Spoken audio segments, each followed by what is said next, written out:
Hi everybody, happy September 21st. We're right on the solstice. Any kind of vibes in the air? So I thought I'd wear a sweater dress today and some boots to match. So what am I mixing up today? Well, it's an old classic, but it was listed in delicious drinks for fall. It's a whiskey sour, but a little different. So I'm gonna move this camera down just a little bit and move this back a little bit. There we go. So to a shaker full of ice, I'm gonna add 1.5 ounces of bourbon. The recipe called for Bulleit. It was probably put online by the company that makes Bulleit. So that's 1 ounce, and this is 1/2 ounce. And look what's happening. I have a good friend that loves my bourbon old fashions. And boy, can he put them down. What can I say? And then it's a little bit of lemon. I'm going to add a little bit more here, because as I squeezed, yeah, it kind of disappears. So that was a teaspoon of lemon juice, just a teaspoon. You know this isn't going to be a big drink. And then 1/2 teaspoon of sugar. So I'm using that organic sugar.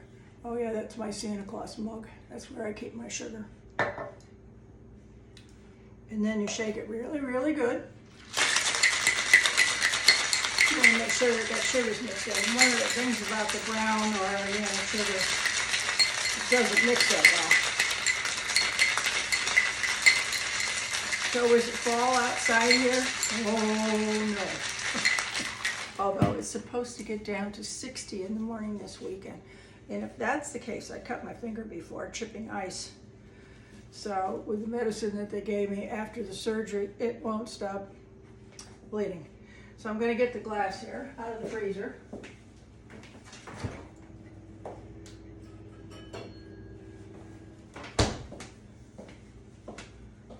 This is pretty simple.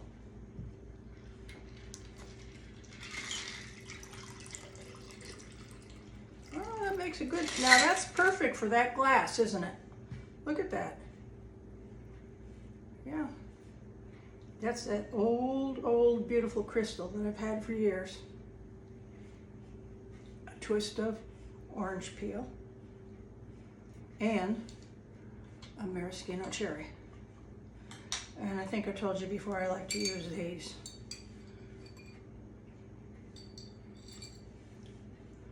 I don't get paid by anybody for anything. Why? Because my content here is too adult. And these companies will not monetize anything that looks remotely sexy. What can I say? Okay, let's give it a taste.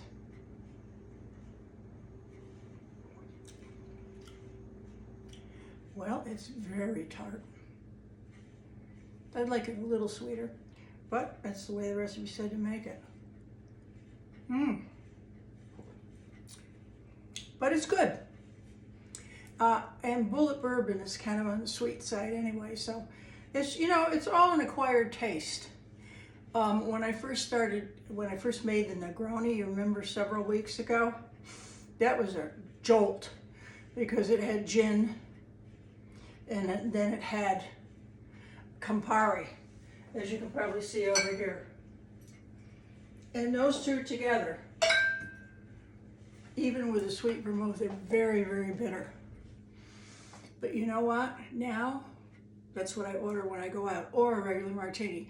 If I want to make it sweeter, then I'll add this instead. That's Aperol, which is a sweeter digestive. So what's the story with YouTube? Well, Monday, you know, the episode that I did when I was in the fetish room and I had that all black outfit on. Now, I should have known better. It's really my own fault.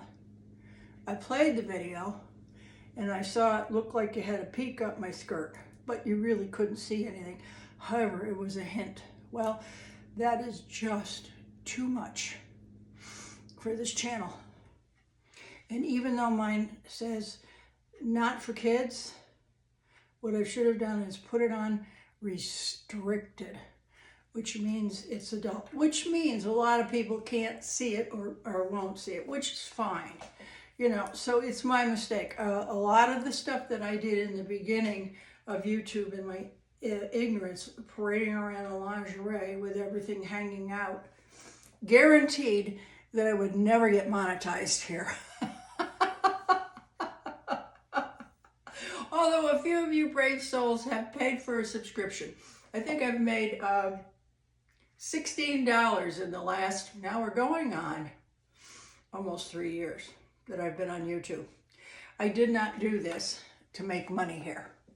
Originally, you remember that I did it as we entered into the beginning of COVID and the lockdown. And it was something for you guys to do, to look at every day, in the hopes that you would Google me or go on and see that I also offered cam sessions, which were the only safe thing to do at the time. I know there were a lot of people that went out into the world and traveled and were in the adult business, but I just went. So it was a tough year and a half before I was able to go back to work. And let me tell you folks, Florida was not going to let me apply for unemployment. I have an S corporation. I've had it since 2004. I'm not a sole proprietor. I'm not an LLC. I'm an S. And yet I couldn't even get through the internet. They just cut me right off. So I subsided and existed on my cam sessions and my Social Security. And yes, I collect Social Security because I'm over 65. And I'll tell you, I barely squeaked through. If it hadn't been for the stimulus, and you know, some people have criticized that stimulus, that it added to our debt, blah, blah, blah, blah, blah. And I understand all that. It's way too high. But it's my cleaning lady who just came in. With the help of friends and family, I managed to get through until we could have vaccines and I could go back to work again full time. So it was a tough go. But you know what? I wasn't the only one. There were a lot of people that were out of work during that first year and a half or so until they could get vaccines. Now, the next one, the bivalent, is, I think it's out. And I certainly can qualify to get it. I'm just kind of working on the timing. I always plan when I'm going to get my vaccine. I make homemade chicken soup. I know it's the Jewish antibiotic, but I'll tell you, it works. And then I get my shot and I try to get everything I need to have done in case I have a problem. Well, I've had 1, 2, 3, 4. I did not have the very last booster last fall, and I have not been sick. I have not contracted COVID at all. But I've also worn my mask until this last spring. When I went to the grocery store, I went to a place that was crowded. I only started to go back to our club in the spring. And I have to tell you, I was scared to death to go back because there are people that did go during COVID and died. Not kidding. They went to a comedy show, a whole gang of them, 16 of them, and 4 of them died in this little community. So I've been very, very cautious about where I go and what I do. And when I made my little trip to Montreal 3 weekends ago, beginning of September, it's probably 3 now, or will be 3 this weekend. I was there from Friday to Sunday with my old friend, and we both hopped on planes. I came back to Tampa and he went back to California.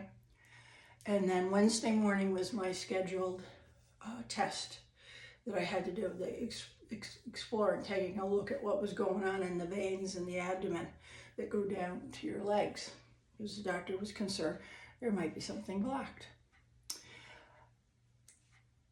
In the middle of the night, 2:30 in the morning, which would have been 11:30 his time, I got a text. I'm positive for COVID. And I had been with him all weekend. So right away I called the doctor's office and they said, are you sick? How do you feel? I said, I'm absolutely fine. Put a mask on and come in. I couldn't believe it, but that's what they told me. And when we got back home, my sister took me to the doctor's, and he has a surgery in the back of his office. We did a COVID test. Of course, I still have, COVID tests that the government gave us. It was close to expiration, but I thought, if I'm positive, it's probably going to pop up. So we did the COVID test, and I was negative. I didn't have a moment of any kind of anything. So in preparation for this next booster, the biggest side effect that I've ever had was in the very beginning of the very first one. And it was, long lines. We went to a shopping center and went through all kinds of pylons and National Guard. You remember if you did them. And it finally, you had to wait, and then I went to, got my shot, and I was in tears because I was so grateful that I could get it. And so I got home that day, and I was all right. Just starting to get a little sore. That night, all of a sudden, I was absolutely exhausted. And I went to bed. I got up the next day, and I was fine. And I've never had any more of a side effect from any of the other shots, the boosters, being maybe a little tired, a little sore. But God bless chicken soup. So that's all I have to say for today. Let me stand back, turn around, and show you this lovely off-white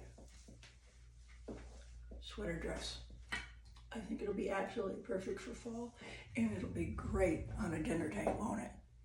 So if you come to Tampa, look me up. Remember, it doesn't cost a thing to be kind. Have a fabulous weekend.